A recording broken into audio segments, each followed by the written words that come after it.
Hi everyone, this is Lisa from Little Owls Crafts. Thank you very much for joining me today. I made this box recently and put it on my blog, and I have had a couple of requests from people to actually do a tutorial, so that's what we're going to do today.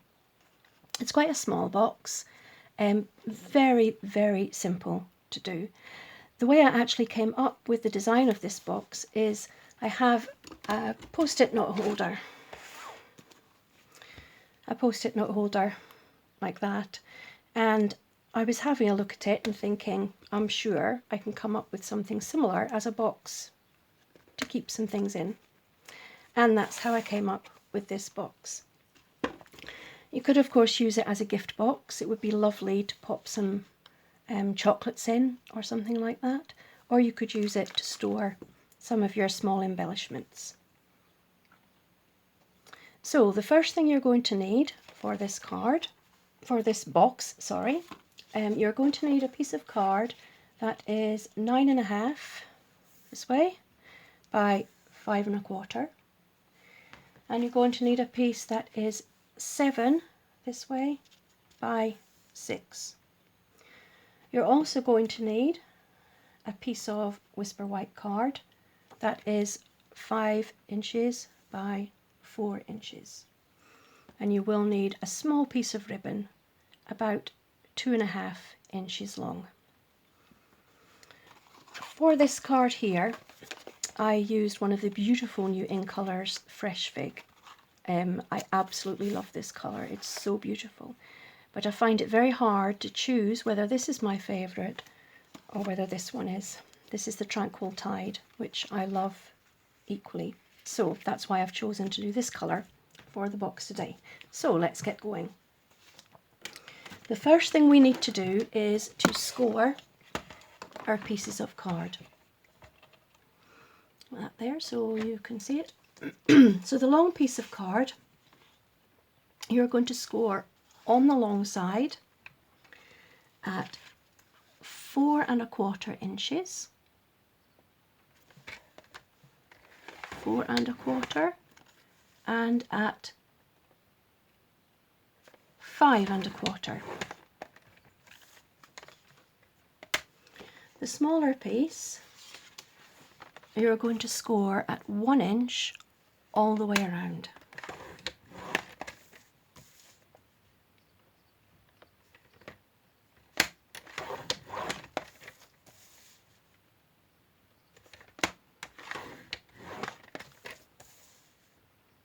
And the last one.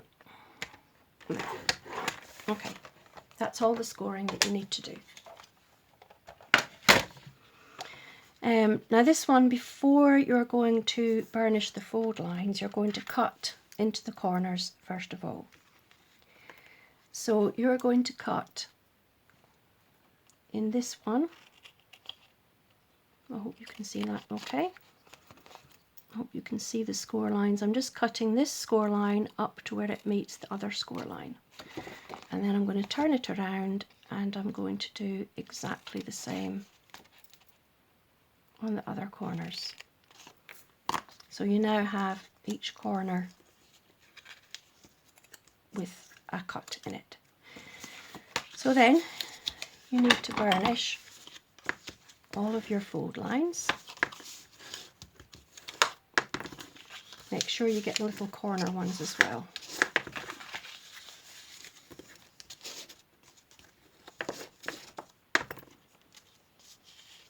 It can be easy to miss them. Okay, and on the long piece, all you need to do is fold and burnish these 2 score lines that you have. Okay.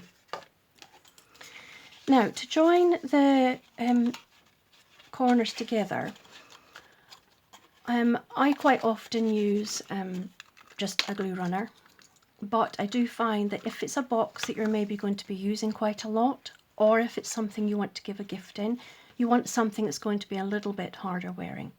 So I tend to use Tombow for that, a liquid glue. You can use whichever preference of adhesive you have. You could also use a tearing tape if you wanted to, but I'm going to use Tombow, and I'm just going to put a little bit. You don't need too much. Another reason why I like to use the Tombow on this is because it has a little bit of give in it. So if you don't get the corner aligned exactly the first time, it's not the end of the world, because you can just move it around a little bit until you make sure you're in the right place. And it does dry very quickly. It doesn't take long at all to dry. And then I'm going to do the same with the other corners. A bit trickier because the other side's folded by now. A little bit of Tombow on is really all you need, is a little wee bit. And I'm going to pop those two corners in. I'll just make sure that they're lined up. There we go. Now I'm going to set this aside just for a second. I'll make sure that's dry. Okay. So your next thing is to glue this base onto the outside, so it will sit like that.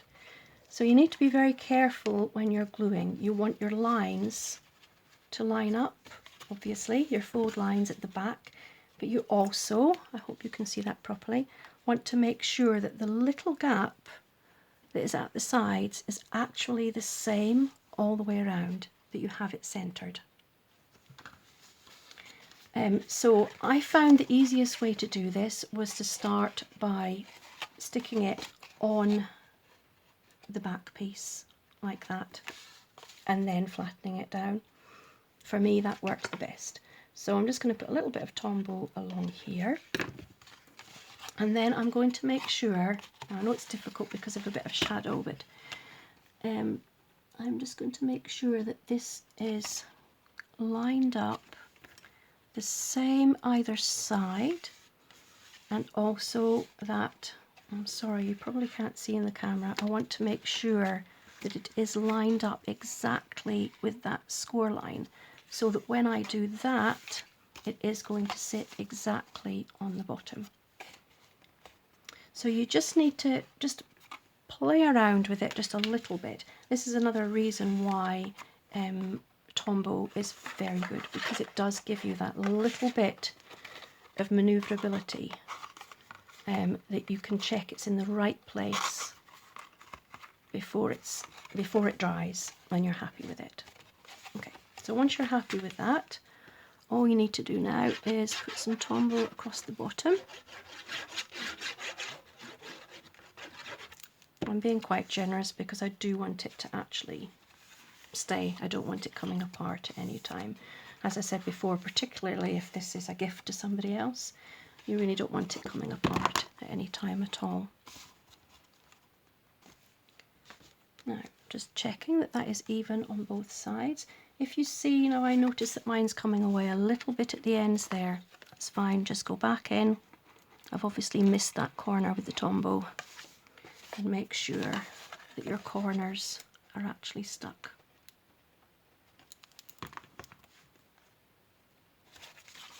Don't worry if a little bit squeezes over the top, as just happened there, because Tombow dries clear. So once it's dry, you can actually just brush that away, wipe it away. I'll just make sure I give it a good squeeze so it's really well stuck. Let me turn it around that way, it might be better. There we go, that seems to be well stuck and well stuck on the bottom. I can wipe some of that excess glue away now. So there we go. That is your main box done. Oh, I'm sticking to everything now. Okay, so that's your main box done. I'm going to put that aside just for a minute and it will just let it set a little bit. What you can do also is, if you feel your lid isn't sitting quite flat, go over that crease again with your bone folder now that it's in position, and it will flatten down, no problem. So let's set that aside for a minute and concentrate on the top. Now for this one, I used the stamp set Remarkable You, and I used this flower. It's beautiful. So for today's one, I'm going to use this one instead. I also used the word for you is from this set here, Blooms and Wishes, has it there, and the little flower is from this set, Falling Flowers. It's the little flower there. I'm sure amongst your stamp sets you will find the right combination that you want to put on the top of yours. So I'm going to start with a piece of white card, and I will just ink up my flower stamp.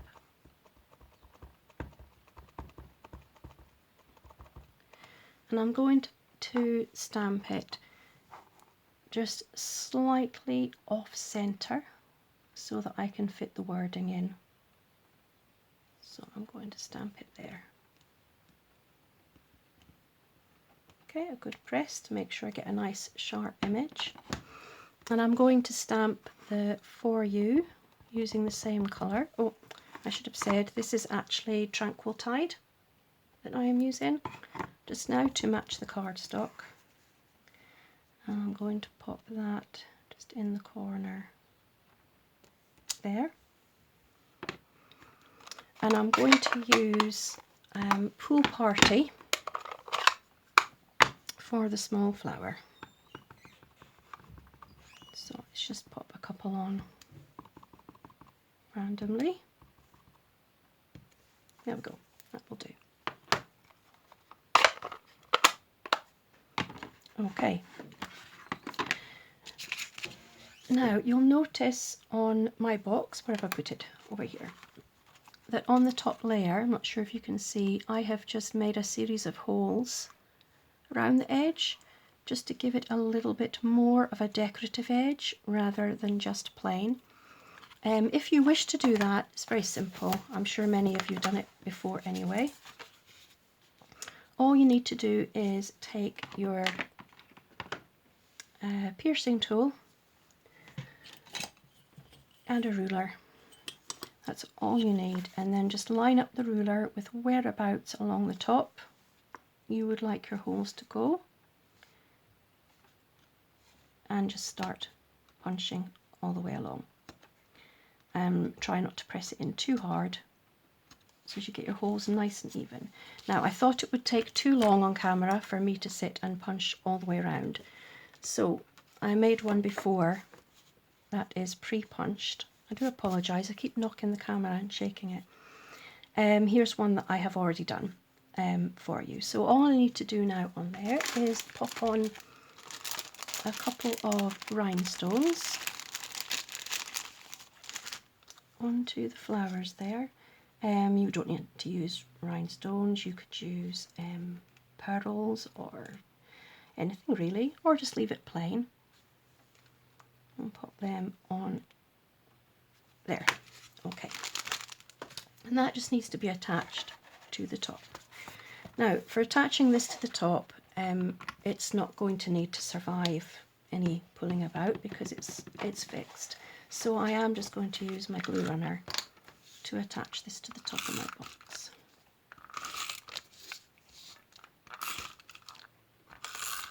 Okay. Now the easiest way to do that probably is to open this up. On my fingers and thumbs there, sorry, open this up so that the lid is flat, so you're not pushing down on a bit that's got a blank space underneath. And then you can take your time to line that up how you want it to sit, and there we go. Now the last thing we need to do is put on some ribbon to make a little tag for opening and closing it. So here is my piece of ribbon. It is 2.5 inches long. Now I'm going to use this one, I think could be too wide. Yes it is, so I'm going to use a narrower one. I'll use this one, it's a little bit narrower. If I can find the end. There we go. Okay, now the reason why I'm using this is because you want it to be, I don't know if you can see here, you don't want it to fray. That has started fraying just a little bit already. You really don't want that to fray. You want it to stick as well as it possibly can. So if you decide by how much you want yours to overlap in the box, and then on each side put a little bit of your double-sided sticky tape. I hope you can see this okay. Okay, and make sure that it goes right to the edge when you cut it, so that should help with any fraying. And then of course you need to do exactly the same on the other side.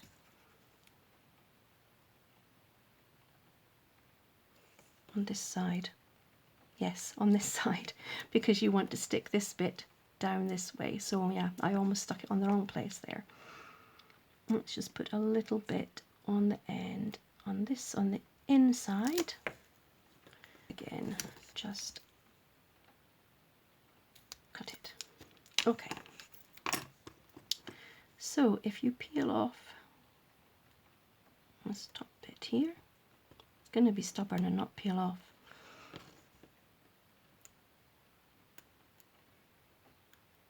Yeah, there we go. Got a little bit. Okay. And fold that and stick it together. There we go. You don't want to stick it all the way up. You want to be able to have a little gap there, because that's going to be your little bit that you pull, and it looks much better with a little gap, I think. Okay, and now all you need to do is take off this other piece and stick it to the inside of your box. So you want to make sure your glue obviously goes right to the edge. You don't want any glue on your ribbon overhanging. And then make sure it's roughly, turning it around this way so I can see better, hope you can see better too, roughly in the middle of the box, but I want to make sure I don't see any glue. There we go, and stick that down. Okay, and there is your box, ready to go. As I said before, you can either use it for embellishments, pop some of your embellishments in there, or you could use it as a gift box for any kind of small gift that you wish to give. I should have mentioned before, the finished size of your box is actually 5 1/4 inches by 4 1/4 inches. So it gives you a good idea of how big it is. It is quite a substantial sized box. Anyway, I do hope you've enjoyed my video for today, and thank you very much for visiting my YouTube channel, and I hope to see you again soon. Thank you, bye bye.